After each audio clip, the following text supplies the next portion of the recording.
ಭ್ರಷ್ಟಾಚಾರ ಕಾರಣ ಏನು ಅಂತಂದ್ರೆ 2.5 ವರ್ಷದ ಮುಂಚೆ IPDO ಸಿಕ್ಕಿದ್ರು.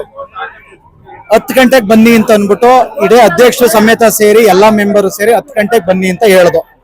10 ಗಂಟೆಗೆ ಬನ್ನಿ ಅಂತ ಸಾರಿ ಹೇಳಿದ್ರು ಕೂಡ ಒಂದು ದಿವಸನೂ 11:30 12:30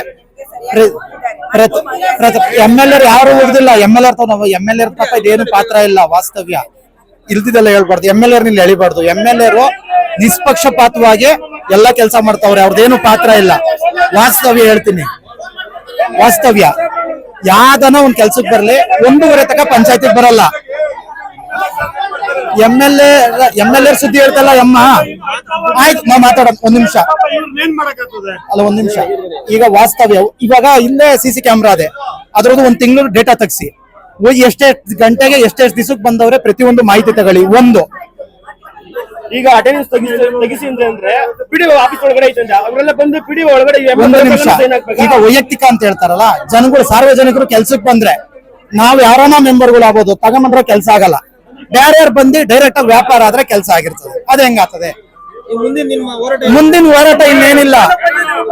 ನಮ್ಮ ವಾಸ್ತವ್ಯ, ನಮಗೆ ಭ್ರಷ್ಟ ಅಧಿಕಾರಿಗಳು ಬೇಡ, ಉತ್ತಮ ಆದವ್ರು ಯಾರನ್ನ ಹಾಕಿ. ಆಮೇಲೆ ಸರ್ಕಾರ ದಯಮಾಡಿ RDPR ಇಂದ ಖಾತೆನ ಸಾರ್ವಜನಿಕರಿಗೆ ಉಚಿತವಾಗಿ ಕಮ್ಮಿ ಬೆಲೆಗೆ ಜನಗಳಿಗೆ ಅನುಕೂಲ ಆಗಂಗ್ ಮಾಡಿ.